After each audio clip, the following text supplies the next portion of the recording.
Welcome back to another technical deep dive here in the Debug Zone.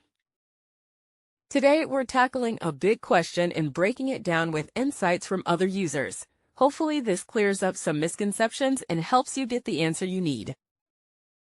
So buckle up, stay a little curious, and let's jump right in.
And that's a wrap.